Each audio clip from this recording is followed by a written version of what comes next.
Hello everyone, कैसे हो आप सब लोग। तो जब हम ट्रेडिंग की दुनिया में आते हैं, हम पैसे के पीछे भागते हैं, मार्केट को सीखने के लिए भागते हैं, लेकिन हम एक बात को इग्नोर कर देते हैं कि मार्केट को सीखना कैसे है। अब देखिए, मुझे नहीं पता कि दूसरे लोग कैसे काम करते हैं, उन्होंने कैसे मार्केट को सीखा, लेकिन मैंने कैसे मार्केट को सीखा, मैंने क्या क्या टेक्निक को अपनाया, मैं कैसे मार्केट को समझता हूँ, वो मैं आपके साथ ज़रूर डिस्कस करता हूँ। अब देखिए, जो आज का हमारा सेशन है वो इस बात के लिए है कि मार्केट में जो मॉर्निंग में जो काम होता है, जहाँ पे ऑपरेटर एक्टिवेट होता है, जहाँ पे रिटेलर एक्टिवेट होता है, उसके बारे में चर्चा करने वाले हैं। अब देखिए, ये मेरा पर्सनल एक्सपीरियंस है, ये मैंने कहीं से भी बुक वगैरह में नहीं देखा है, ये मैंने अपने आप से फील किया है और वही मैं आपके साथ डिस्कस करने वाला हूँ। तो अगर आपको अच्छा लगे तो आप इसको डेफिनेटली यूज करना और आपको रिजल्ट देखने को मिलना चाहिए। तो चलिए इस सेशन की हम शुरुआत करते हैं। तो यहाँ पे हम न्यू चार्ट के अकॉर्डिंग समझने की कोशिश करेंगे। न्यू चार्ट इसलिए लेता हूँ ताकि आपको आसानी से समझ आ जाए, क्योंकि यहाँ पे आपने हाल फिलहाल काम किया होता है, तो उससे क्या होता है, जो चार्ट होता है वो आपके माइंड में रहता है, आपको पता होता है कि वहाँ पे आपके किस प्रकार के सेंटीमेंट थे। इससे जो मैं आपको पॉइंट बताता हूँ वो और भी ज़्यादा क्लियर हो पाते हैं।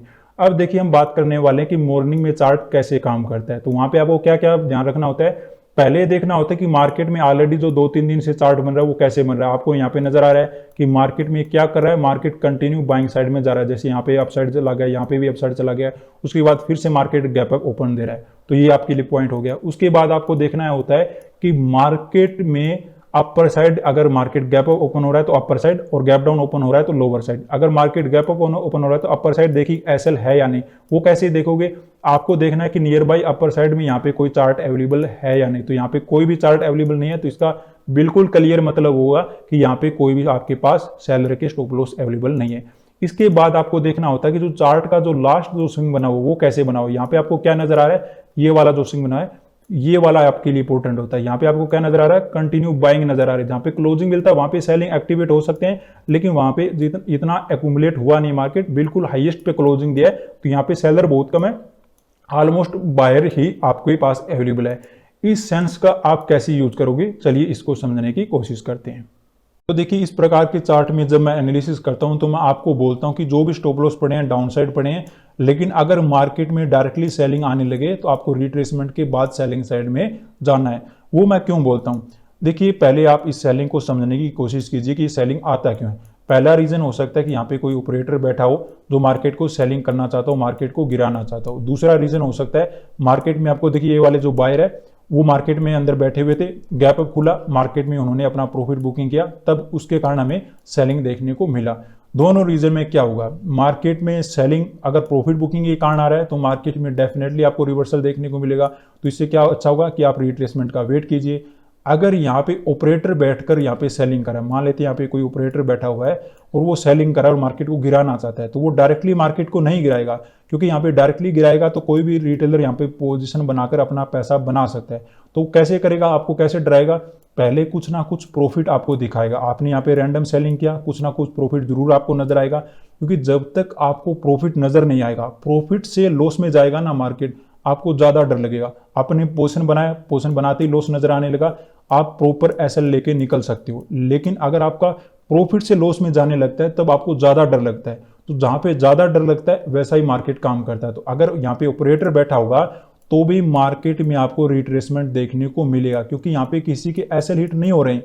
अगर यहाँ पे किसी ना किसी के एसएल हिट होते तो मार्केट रिट्रेसमेंट नहीं करता, मार्केट ऐसे गिरा, उसके बाद थोड़ा होल्ड किया, दोबारा से गिरना शुरू, ऐसे कर देता है मार्केट। लेकिन यहाँ पे क्या हुआ है, कोई ऑपरेटर बैठा है, किसी की एसएल लेट होने या तो प्रॉफिट बुकिंग हो सकता है, या ऑपरेटर बैठा तो भी आपको रिट्रेसमेंट देखने को मिलेगा। इसलिए मैं बोलता हूँ डायरेक्टली सेलिंग आएगा तो हम रिट्रेसमेंट के बाद जाएंगे। तो आपको क्या बेनिफिट मिला इस चीज से कि जब भी आपको गैप अप के बाद डायरेक्टली सेलिंग आता है, वहां पे आप तब जाकर सेलिंग करोगे, एक प्रॉपर रिट्रेसमेंट मिल जाए जहां पे बायर एक्टिवेट हो जाए। बायर एक्टिवेट कब होते हैं, कोई आपको ब्रेकआउट मिल गया, कोई ट्रेंड लाइन बन गया, कोई कैंडल स्टिक बन गया, कोई बेस बन गया, कोई पैटर्न बन गया, इस प्रकार से बायर एक्टिवेट हो जाते हैं। वो मैंने आपको काफी बार समझाया भी हुआ है, और वैसे भी आप जितना अपने आप को एडवांस करते जाओगे, अपने आप को समझोगे कहाँ पे बायर एक्टिवेट होते हैं, इस चीज को समझोगे, उतना ही आपके लिए बेनिफिट होगा। आप अपने अकॉर्डिंग समझोगे, आपको ध्यान रहेगा, मैं आपको बताऊंगा, लेकिन आपको याद करना पड़ेगा मैंने क्या क्या बताया था। लेकिन अगर आप देखोगे तो आपको डेफिनेटली आपके माइंड में रहेगा कि मार्केट काम कैसे करता है। तो आपको देखते रहना कि बायर कहाँ पे एक्टिवेट होते हैं, कहाँ पे सेलर एक्टिवेट होते हैं। मुझे लगता है कि 1 या 2 दिन की बात नहीं है, यहाँ पे 1 महीने की भी बात नहीं है, लेकिन आप धीरे धीरे समझोगे। यहाँ पे डब्ल्यू पैटर्न बनाकर मार्केट गिरावट देता है, मार्केट में ब्रेकआउट आता है तो गिरावट देता है, ये सेलिंग क्यों आया। अगर इस प्रकार मार्केट को आप समझोगे तो डेफिनेटली आपको एक डायरेक्शन मिलेगी कहाँ पे आपको सेलिंग करना है। अब बात कर लेते हैं बाइंग कब करना है, क्योंकि बाइंग भी करना पड़ सकता है, क्योंकि हम तो इंट्राडे में काम करते हैं। तो मार्केट में सेलिंग आ रहा है, ऐसा चार्ट भी बना हुआ है, फिर भी हमें बाइंग करना पड़ सकता है।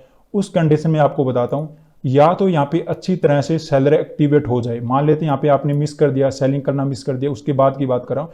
तो मान लेते हैं यहाँ पे अच्छा खासा सेल ऑफ आने लगे, जब दूसरों को लगने लगे कि यहाँ पे सेलिंग आना चाहिए, यहाँ पे मैं सेलिंग साइड करना चाहता हूँ, तब आप जा सकते हो। या फिर आपको एक कंडीशन और बताता हूँ आपके लिए। तो मैंने कुछ चार्ट को फाइंड आउट करने की कोशिश तो की, लेकिन ऐसा कोई चार्ट मिला नहीं जिसमें आपको मैं सही से समझा पाऊँ कि कहाँ पे आपको बाइंग करना चाहिए। लेकिन मैं आपको एक विजुअल बना देता हूँ ताकि आप समझ पाओ कि कैसे मार्केट में आपको बाइंग करना चाहिए। मान लेते हैं कोई ऐसा चार्ट बना हुआ जिसमें 2-3 दिन से सेलिंग नजर आ रही है, कंटिन्यू डाउन ट्रेंड में मार्केट चल रहा है। वहां पे एक ऐसा चार्ट बना जहां पे हमें कंटिन्यू सेलिंग मिला, बाइंग मिला और अपसाइड मोमेंटम करके क्लोजिंग दे दिया, जिस प्रकार का ये स्विंग बना हुआ है। अब देखिए उस कंडीशन में हम ये भी मान लेते हैं कि मार्केट में गैप अप भी देखने को मिला, उसके बाद इसी तरह हमें सेलिंग देखने के बाद छोटा सा रिट्रेसमेंट और दोबारा से सेलिंग देखने को मिला। उस कंडीशन में आपको यहाँ पे बाइंग करने की कोशिश करनी है। अब इसके पीछे रीजन क्या है, ये मैं आपको क्यों कह रहा हूँ, आप थोड़ा सा एक साइकोलॉजी पॉइंट यहाँ पे समझिए। जब मार्केट डाउन ट्रेंड में चल रहा है तो वहां पे क्या होता है, सेलर को लालच आता है, बायर को डर लगता है। और जब कोई अप ट्रेंड होता है तो वहां पे बायर को लालच आता है और सेलर को डर लगता है, क्योंकि मार्केट कहीं से भी अपसाइड जा सकता है। तो यहाँ पे इस प्रकार की मार्केट में अगर यहाँ पे कोई सेलिंग साइड में बैठा भी है तो उसे डर लगेगा कहीं मार्केट ऊपर ना चला जाए, ऊपर ना चला जाए। और यहाँ पे अगर कोई बायर बैठा हो तो इतनी आसानी से अपनी पोजीशन को नहीं काटता, क्योंकि उसे लगता है कि मार्केट कहीं से भी रिकवरी दिखा सकता है, मार्केट तो ऑलरेडी अप ट्रेंड में चल रहा है। अब इससे क्या होता है कि मार्केट में डाउन ट्रेंड चल रहा था, हालांकि जो भी स्टॉप लॉस थे नीचे पड़े थे, मार्केट में गैप अप देखने को मिला, उसके बाद सेलिंग के बाद रिट्रेसमेंट, दोबारा से सेलिंग आने लगा, तब यहाँ पे सेलर अच्छी तरह से एक्टिवेट हो गए। जो लास्ट का जो बायर था वो निकल गया, क्योंकि उसे लगा कि मार्केट में उसने रैंडमली बाय भी किया था, सोचा भी ठीक था, लेकिन जब दोबारा से स्विंग का ब्रेकडाउन होने लगा तब उसने अपनी पोजीशन को काट लिया, क्योंकि वहां पे उसे डर लगेगा अगर कोई वीक हैंड हुआ, या जो रिटेलर होते हैं जो इंडिविजुअली काम मार्केट के अंदर करते हैं तो वो अपनी पोजीशन को काट देगा डेफिनेटली। उसके बाद मार्केट ऊपर जाने लगा, ये भी मान लेते हैं कि ऊपर यहाँ पे कोई भी स्टॉप लॉस नहीं है, लेकिन फिर भी मार्केट ऊपर जाता जाएगा। क्यों जाएगा, क्योंकि मार्केट में जैसे जैसे एक रेजिस्टेंस टच करेगा वहां पे काफी लोग सेलिंग करने की कोशिश करेंगे, क्योंकि मार्केट ऑलरेडी डाउन ट्रेंड में चल रहा है। तो जितना ऊपर जाएगा सेलर को लालच आएगा, चलो मैं यहाँ पे सेलिंग कर लेता हूँ, यहीं से मार्केट गिरेगा, यहाँ से मार्केट गिरेगा, लेकिन मार्केट गिरता नहीं है, मार्केट और ऊपर चलता रहता है। और जहां पे सेलर की हिम्मत खत्म हो जाती है तब जाकर कुछ एक रिट्रेसमेंट वगैरह मार्केट दिखाता है। तो आप समझ पाए कि मार्केट में कहां पे आपको बाय करना है। अगर इसी प्रकार का चार्ट बनता है वहां पे भी बाइंग किया जा सकता है, लेकिन डर और लालच को समझना पड़ेगा कि किसको यहाँ पे डर लग रहा है, किसको यहाँ पे लालच आ रहा है, तब जाकर आप यहाँ पे एक डेफिनेटली एक अपना पोजीशन बाइंग साइड में बना सकते हो। अदरवाइज सेलिंग साइड में मैंने आपको समझा दिया कि रिट्रेसमेंट के बाद जाना है, या जहां पे बायर कब करना है, जब अच्छी तरह से सेलर एक्टिवेट हो जाए, या जो मैंने आपको दूसरी कंडीशन बताई थी विजुअल बनाकर, उस कंडीशन में आप बाइंग कर सकते हो। तो इस प्रकार आपको समझना है। ज्यादा आप ऑपरेटर को, रिटेलर ने सेलिंग किया है, कौन कहाँ पे क्या कर रहा है, आप ज्यादा चिंता मत करो, आप भी ऑपरेटर बन सकते हो। लेकिन पहले आप समझने की कोशिश करो कि मार्केट काम कैसे करता है, मार्केट कहाँ पे डर पैदा करता है, कहाँ पे लालच पैदा करता है, तो आप भी अपनी तरह एक ऑपरेटर बन जाओगे। तो ऑपरेटर क्या सभी एक जैसे थोड़ी काम करते हैं कि मैं भी ऑपरेटर बैठा हूँ, वो भी ऑपरेटर बैठा है, आपस में फोन पे बात करें, चलो यहाँ पे पोजीशन बना लेते हैं, ऐसे काम नहीं होता। कोई लोग कहीं पे बैठे हैं, कोई लोग कहीं पे बैठे हैं, लेकिन वो पता ऐसे लगाते हैं कि मार्केट में डर और लालच कहाँ पे बैठ रहा है, उसके अकॉर्डिंग वो अपनी पोजीशन बना लेते हैं। अगर पोजीशन सही चल गई तो अच्छी बात है, अदरवाइज वो अपना लॉस भी लेके निकल जाते हैं। थोड़ा बहुत वो क्या होता है कि उनके पास पैसा बहुत ज्यादा होता है तो एडजस्टमेंट बहुत ज्यादा कर पाते हैं। अगर सही बैठ गए तो अच्छी बात है, अगर गलत बैठ गए तो लॉस लेके हम मार्केट में भाग जाते हैं। तो मार्केट हमारा कुछ बिगाड़ नहीं सकता जब तक हम अपनी गलत डायरेक्शन में ना जाएंगे। तो इस प्रकार आपको समझना है कि मार्केट में बाइंग और सेलिंग में कैसे जाना है। अब देखिए, बताने को तो मैं आपको गैप डाउन का भी बता सकता था, लेकिन थोड़ा सा ज्यादा ही लंबा हो जाएगा काम अपना, तो आप समझ पाएंगे। जो टेक्निक मैं आपको बताना चाहता हूँ कि कैसे आपको समझना है, अब थोड़ा सा ऐसे ले लेता हूँ कि मार्केट में आपको सेलिंग बाइंग नजर आया, उसके बाद मान लेते हैं गैप डाउन ओपन हुआ, तो वहां पे जो सेलिंग होता है ना, वो किसी ना किसी रिटेलर्स का छोड़िए, यहाँ पे ऑपरेटर डेफिनेटली आपको बैठा मिलेगा, और जो सेलिंग आएगा मार्केट तुरंत रिकवर कर नहीं पाएगा, छोटा मोटा यहाँ पे होल्ड करेगा और दोबारा से गिरने लग सकता है। और यहाँ पे मार्केट में ऑलरेडी एक अप ट्रेंड चल रहा है, तो मार्केट में जैसे जैसे एक सपोर्ट को टच करेगा काफी लोग बाई करने की कोशिश करेंगे, तो दोबारा से मार्केट गिरता हुआ जाएगा। तो वो काम हो सकता है। अगर मार्केट में गैप डाउन ओपन हुआ डायरेक्टली बाइंग साइड के मोमेंटम में, तो वहां पे जो सेलिंग होता है वो किसी ना किसी के ऐसे लेट होते हैं, तो मार्केट उनको कंप्लीट निकालेगा नहीं, छोटा मोटा रिवर्सल आएगा जैसे यहाँ पे आया और दोबारा से गिरना शुरू कर देगा, फिर थोड़ा सा अपसाइड, फिर दोबारा से ऐसे मार्केट कर सकता है। तो इस प्रकार टेक्निक को समझिए, आप चार्ट को छोड़ दीजिए, चार्ट तो आपको समझ में आने लग ही जाएंगे जब आप चार्ट को इस प्रकार देखोगे कैसे बायर और सेलर काम करते हैं। उसको अगर आप ध्यान से देखोगे डेफिनेटली आपको एक डायरेक्शन मिलना चाहिए।